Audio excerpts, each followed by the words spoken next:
Hi there, Loren Crawford here for another share. I thought I'd speak with you today about the concept of creativity.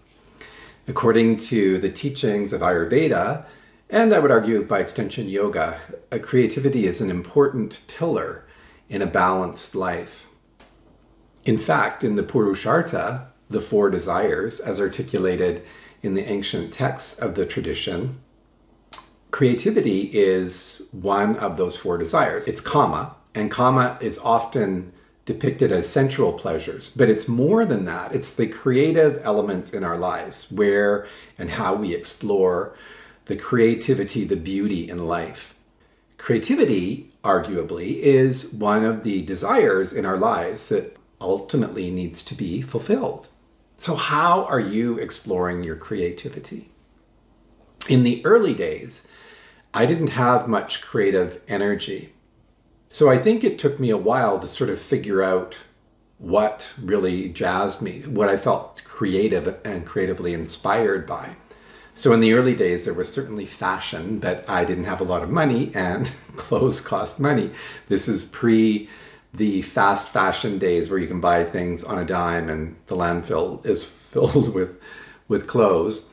So fashion was always of interest to me, the creative expression of how one looks. That was fleeting.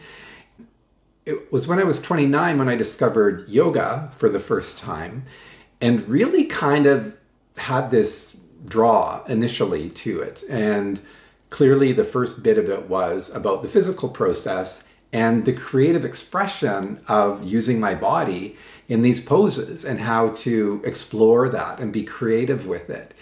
And that was sort of the unleashing of this force of creativity within me. And this connection to yoga was deeply intuitive, I realized, in retrospect.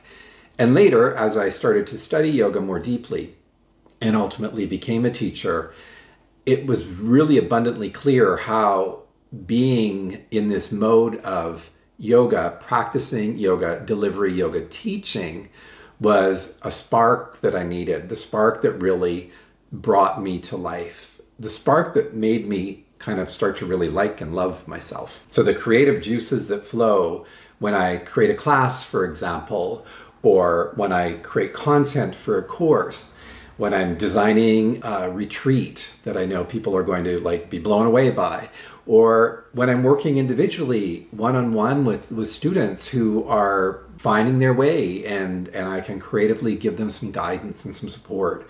All of this ignites my flame of creativity and helps me to thrive in this lifetime.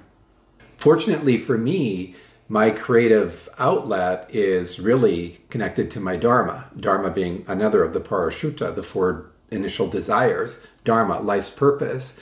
And if you're fortunate enough to have a creative spark that's aligned with your Dharma, that's when everything aligns absolutely beautifully. Your soul connection and the work of your life are there. And that unity is unquestionable, undeniable, and you know it deep in your heart. And if you don't have that connection of your creative force to your Dharma, your life's purpose, that's okay too. There's lots of ways that you can avail yourself of your creative juices. So I'm going to ask you again, how are you being creative and how are you flexing your creative muscles? If there's a lacking right now in terms of creativity, I'm going to give you some suggestions. Why don't you reflect a little bit on the past and times in your life when you were more creative, where there were more creative juices flowing? What were the things that you were doing and how did you feel in those moments? I would suggest picking one of those and coming back to it and letting those creative juices again flow within you. It's imperative to have that energy moving in your body to feel fully alive. So whatever you're doing creatively, it doesn't have to be huge. Like I said, it doesn't have to be your life's purpose.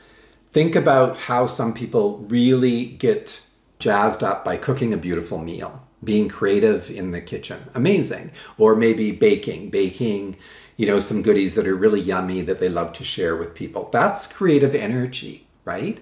Think of other people who maybe like to do things like writing. It could be poetry, it could be prose.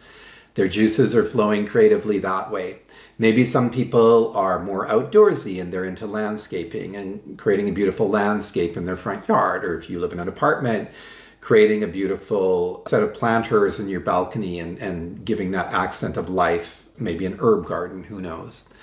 Some of you might be more into the fine arts, like painting, or maybe it's singing, maybe it's playing an instrument. So all of these are examples of how you can be more creative. And I really encourage you to explore it, because when you have those creative energies, you will feel more balanced. You will feel more connected. You will feel a sense that you understand that life is a gift, right? That you're not burdened by the heaviness of the daily kind of challenges that we sometimes face. Creative energies are very uplifting. And not only will you personally feel uplifted, you'll affect the energies of your immediate surroundings. So your friends, your family, your workplace, your pet.